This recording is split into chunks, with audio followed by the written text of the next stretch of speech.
नमस्कार सबाइके welcome to my channel. आज के আমরা চলে এসেছি আজকে যে এক্সামটা হলো WBSSC গ্রুপ সির তার জিকের কোশ্চেনগুলোর অ্যানালাইসিস নিয়ে। তাহলে without any further delay let's get started. প্রথম প্রশ্ন কি বলছে যে full form of ATP is, এটিপির পুরো নাম adenosine triple phosphate, adenosine tetraphosphate, adenosine trisphosphate নাকি অ্যাডেনোসিন ট্রাইফসফেট। উত্তর হচ্ছে অ্যাডেনোসিন ট্রাইফসফেট। এটিপি আমাদের কি? এটিপি হচ্ছে আমাদের এনার্জি কারেন্সি, এনার্জি কারেন্সি।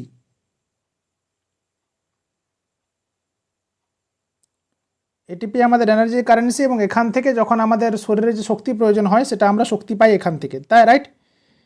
এবার চলে আসি পরবর্তী প্রশ্ন কি আছে। The law in which right to education for all was first recognised, সকলের শিক্ষার অধিকার যে আইনে প্রথম স্বীকৃতি পায় তা হলো right to education act, article 45 of the Indian constitution, child rights act নাকি হিউম্যান রাইটস অ্যাক্ট। শিক্ষার অধিকার আইন নাকি ভারতীয় সংবিধানের 35 নম্বর ধারা নাকি শিশুদের অধিকার আইন নাকি মানব অধিকার আইন। উত্তর হচ্ছে article 45 of the Indian constitution. Article 45-এ কী বলা ছিল প্রথমে যে আমাদের সকলের শিক্ষার সমান অধিকার আছে।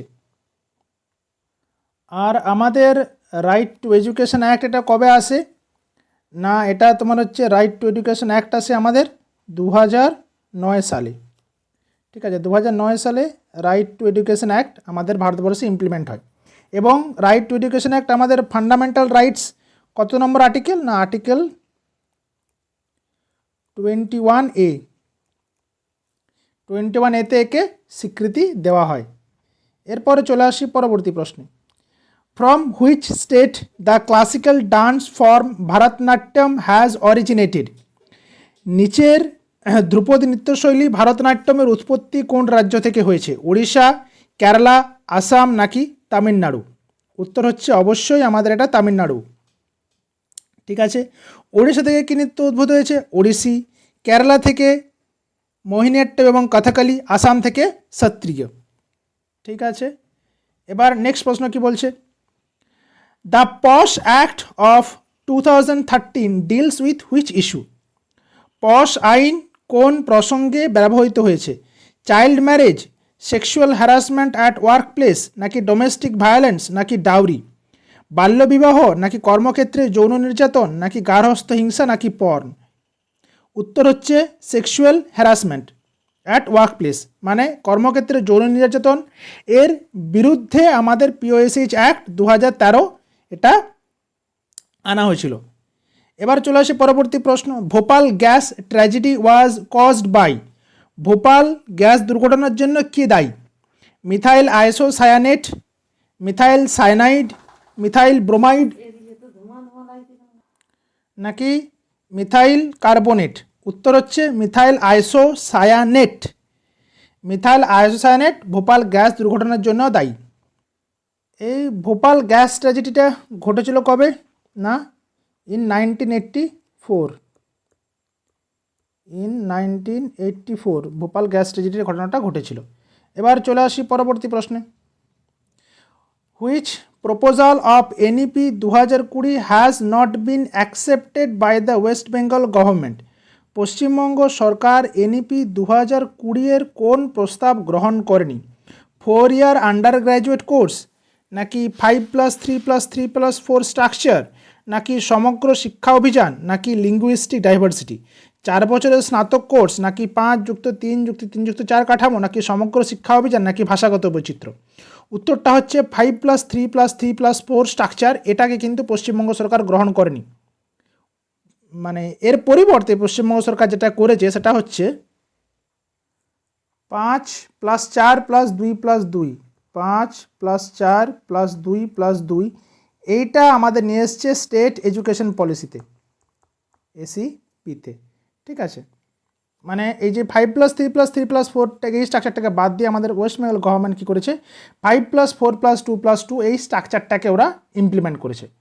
ঠিক আছে, এবার নেক্সট কি বলছে, the permanent settlement was introduced by, চিরস্থায়ী বন্দোবস্তের প্রবর্তন কে করেছিলেন? Warren Hastings, Lord Cornwallis, Lord Dalhousie নাকি লর্ড কার্জন? উত্তর কি হবে? উত্তর হবে লর্ড কর্নওয়ালিস। কত সালে? 1793 সালে। লর্ড ডালহৌসি কি? আমাদের লর্ড ডালহৌসি এটা হচ্ছে doctrine of lapse,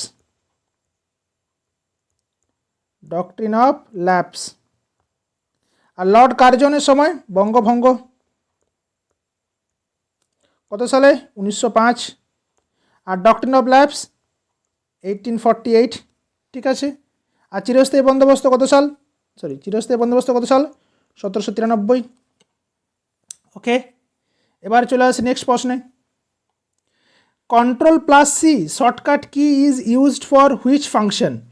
control plus C এই শর্টকাট কিটা কোন কাজে ব্যবহৃত হয়? কাট করার জন্য, আন্ডুর জন্য, কপির জন্য নাকি পেস্টের জন্য? উত্তর অবশ্যই কপি। তাহলে চলো দেখে নিই আমাদের বেশ কিছু ফাংশন। কাট হয় কিসের জন্য? কন্ট্রোল এক্স এর উপরে কাট হয়, কন্ট্রোল এক্স। আন্ডু হয় কন্ট্রোল জেড, কপি হয় কন্ট্রোল ওয়াই, পেস্ট হয় কন্ট্রোল ভি, আর যদি রিডু করতে হয় Ctrl plus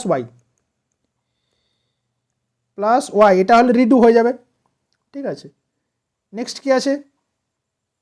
under which article of the Indian constitution can the president declares A financial emergency? ভারতীয় সংবিধানের কত নম্বর ধারা অনুযায়ী রাষ্ট্রপতি অর্থনৈতিক জরুরি অবস্থা জারি করতে পারেন? আর্টিকেল 352, আর্টিকেল 356, আর্টিকেল 360 নাকি আর্টিকেল 370? উত্তরটা কী হবে? অবশ্যই আর্টিকেল 360, আর্টিকেল 360। দেখো 352 নম্বর ধারা অনুযায়ী কী করতে পারেন? আমাদের জাতীয় জরুরি অবস্থা বা ন্যাশনাল এমার্জেন্সি জারি করা হয়। কী ক্ষেত্রে? না যুদ্ধ বা বহিঃশত্রু আক্রমণ বা সশস্ত্র বিদ্রোহের কারণে হলে তখন আমরা আর্টিকেল 352 আন্ডারে আমরা স্টেট এমার্জেন্সি জারি করি। আর্টিকেল 356 কী করি? যে রাষ্ট্রীয় জরুরি অবস্থা, স্টেট এমার্জেন্সি, বা এটাকে আমরা বলতে পারি যে প্রেসিডেন্টস রুলও বলা যায়। প্রেসিডেন্টস রুল বলতে পারি। এক্ষেত্রে কি হয়? যে কোনো রাজ্যের সাংবিধানিক ব্যবস্থা ভেঙে পড়লে আমরা রাষ্ট্রপতি শাসন জারি করতে পারি। আর আর্টিকেল 360 নম্বর ধারা আর্থিক জরুরি অবস্থা, দেশের আর্থিক সংকটের সময়। এবার তোমাদের জন্য প্রশ্ন, এই যে আমাদের আর্থিক জরুরি অবস্থা আমাদের দেশে কয়বার চালু করা হয়েছে? এটা তোমরা কমেন্ট সেকশন অবশ্যই জানাবে। চলে আসি পরবর্তী প্রশ্ন।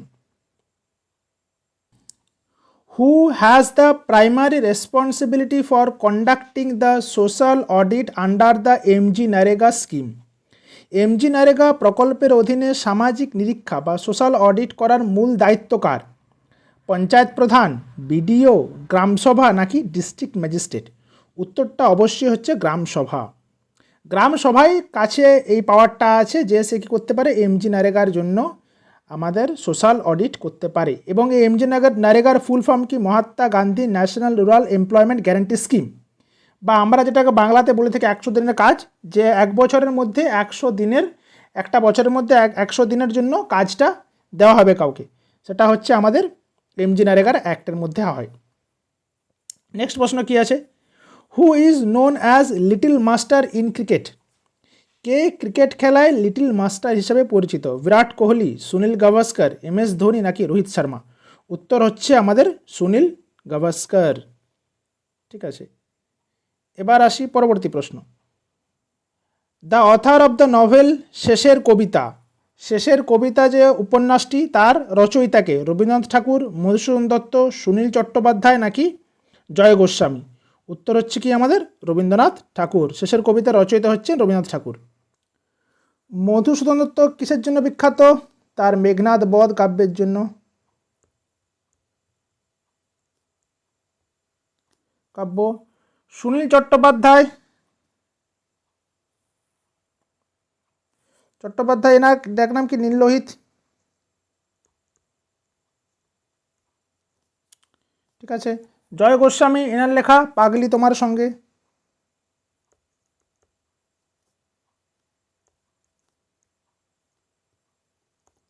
ঠিক আছে। এবার চলে আসি নেক্সট কি আছে দেখিনি। What is the legal marriageable age for women in India currently? বর্তমানে ভারতের মহিলাদের বিবাহের বৈধ বয়স কত? 15, 18, 21 নাকি 25? উত্তর হচ্ছে অবশ্যই 18। ঠিক। আর পুরুষদের কত, এটা গেল মহিলাদের ক্ষেত্রে, পুরুষদের ক্ষেত্রে এটা হলে কত উত্তর হবে, পুরুষদের লিগাল এজ হচ্ছে 21। ঠিক আছে, এবং এইটা কত সালে হয়েছে, না এটা হয়েছে prohibition of child marriage act 2006, prohibition of child marriage act 2006 এর আন্ডারে কিন্তু এটা হয়েছে। এবার চলে আসে নেক্সট প্রশ্ন, what is the full form of WWW? WWW এর পূর্ণ রূপ কি? World whole web, world wide web, world wide web, আচ্ছা sorry, world wide website, world wide web নাকি ওয়েব ওয়ার্ল্ড ওয়াইড? না, উত্তর অবশ্যই হচ্ছে ওয়ার্ল্ড ওয়াইড ওয়েব। ঠিক আছে, এরপরে চলে আসি নেক্সট প্রশ্ন কি বলছে, which new portal and scheme was launched by the West Bengal government for migrant workers in 2025? 2025 সালে পশ্চিমবঙ্গ সরকার পরিযায়ী শ্রমিকদের জন্য নতুন কোন পোর্টাল ও প্রকল্প চালু করেছে? কর্মসাথী, শ্রমশ্রী, বাংলার পরিযায়ী নাকি গতিধারা? উত্তর হচ্ছে শ্রমশ্রী, উত্তর হচ্ছে শ্রমশ্রী। এই কর্মসাথী প্রকল্পটা কি, না এটা তোমার হচ্ছে বেকার যুবতীদের জন্য স্বনির্ভর করার যে ঋণ প্রদানের প্রকল্প। আর বাংলার পরিযায়ী হচ্ছে তোমার আগের থেকে ছিল এটা। আর গতিধারাটা হচ্ছে কি, যে বেকারদের বাণিজ্যিক গাড়ি কেনার জন্য ভর্তুকি দেওয়া হয়তো গতিধারা প্রকল্পের আন্ডারে। ঠিক আছে, এবার চলে আসে নেক্সট প্রশ্নে, through which Indian state does the Tropic of Cancer passes? ভারতের কোন রাজ্যের উপর দিয়ে কর্কট ক্রান্তি রেখা গিয়েছে? কেরালা, পাঞ্জাব, ওয়েস্ট বেঙ্গল নাকি হিমাচল প্রদেশ? উত্তর কি? উত্তর অবশ্যই পশ্চিমবঙ্গ।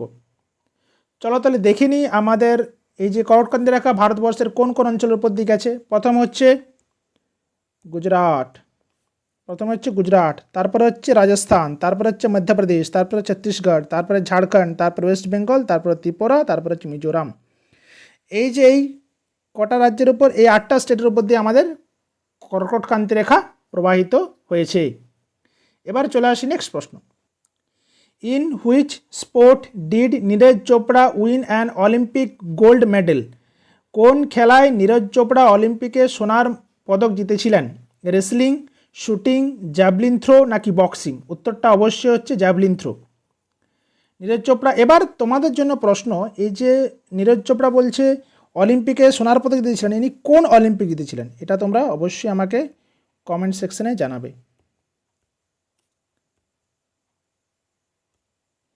কোন অলিম্পিকে ইনি সোনার পদক জিতেছিলেন? এবার চলে আসছি নেক্সট প্রশ্নে, where does photosynthesis take place? অত্যন্ত সহজ প্রশ্ন, সালোক সংশ্লেষ কোথায় সংঘটিত হয়? মাইটোকন্ড্রিয়া, নিউক্লিয়াস, ক্লোরোপ্লাস্ট নাকি অ্যামাইলোপ্লাস্ট? অবশ্যই উত্তরটা কি হবে? উত্তরটা হচ্ছে ক্লোরোপ্লাস্ট। মাইটোকন্ড্রিয়া কী কাজ? মাইটোকন্ড্রিয়া শ্বসনে সাহায্য করে, একে আমরা বলি কোষের শক্তিঘর। নিউক্লিয়াস হচ্ছে আমাদের যে ব্রেন অফ দ্য সেল বলি, তাই না? আর অ্যামাইলোপ্লাস্ট কি সঞ্চিত থাকে? আমাদের শ্বেতসার সঞ্চিত থাকে। ঠিক আছে, এবারে চলে আসে নেক্সট প্রশ্ন, world environment day is observed on? বিশ্ব পরিবেশ দিবস কবে পালিত হয়? অতি সহজ প্রশ্ন, না 5ই জুন। ঠিক আছে, তাহলে এটা 28 ফেব্রুয়ারি হতো না, এটা বাংলাটা একটু একটু ভুলে গেছে, এটা তোমরা ঠিক করে নাও। সেটা হচ্ছে, এটা 24 হবে না, এটা 28 ফেব্রুয়ারি, 28 ফেব্রুয়ারি। ঠিক আছে, এই যে দেখো 28 ফেব্রুয়ারি, তাহলে কি 28 ফেব্রুয়ারি হচ্ছে আমাদের ভারতীয় জাতীয় বিজ্ঞান দিবস। জাতীয় বিজ্ঞান দিবস, এটা কি হয়, যে বিজ্ঞানী সিভি রমনের রমন ইফেক্ট আবিষ্কারের স্মরণে এটা পালন করা হয়। 7ই এপ্রিল কি বিশ্ব স্বাস্থ্য দিবস? এখানে কি হয়েছিল, যে বিশ্ব স্বাস্থ্য সংস্থা বা WHO এর প্রতিষ্ঠা দিবস উপলক্ষে 7ই এপ্রিল পালন করা হয় বিশ্ব স্বাস্থ্য দিবস। আর 5ই জুন এটাতে বিশ্ব পরিবেশ দিবস। এখানে আছে পরিবেশ রক্ষা ও সচেতনতা বৃদ্ধির জন্য এই 5ই জুন বিশ্ব পরিবেশ দিবস উদযাপন করা হয়। এবারে চলে আসি নেক্সট প্রশ্ন, who is known as the father of Indian constitution? কাকে ভারতের সংবিধানের জনক বলা হয়? মহাত্মা গান্ধী, ডক্টর বি আর আম্বেদকর, নাকি জওহরলাল নেহেরু, নাকি সর্দার প্যাটেল? উত্তর কি? উত্তর অবশ্যই ডক্টর বি আর আম্বেদকর। এনাকে এছাড়াও আর কি নামে ডাকা হয়? এনাকে ডাকা হয় মডার্ন মনু। মডার্ন মনু হিসেবে ডাকা হয়, আধুনিক মনু হিসেবেও ডাকা হয়। মহাত্মা গান্ধী কি হিসেবে ডাকা হয়? Father of the nation, father of the nation. এবং সরি NATION, নেশন। সর্দার প্যাটেলকে কী নামে ডাকা হয়? ভারতের লৌহ মানব, ভারতের লৌহ মানব, আয়রন ম্যান অফ ইন্ডিয়া, বা ভারতবর্ষের বিসমার্কও বলা হয়, কারণ উনি কী করেছিলেন? সমস্ত দেশীয় রাজ্যগুলোকে একত্রিত করে ইন্ডিয়ার আন্ডারে নিয়ে এসেছিলেন। ঠিক, তাহলে জিকে প্রশ্নগুলো এখানেই শেষ হলো। সবাইকে অসংখ্য ধন্যবাদ আমার সাথে থাকার জন্য, এবং তোমরা অবশ্যই কমেন্ট করে জানিও কে কত নাম্বার পেলে। ঠিক আছে, তাহলে সবাই ভালো থেকো, আবার দেখা হচ্ছে নেক্সট ক্লাসে। Tata, bye bye.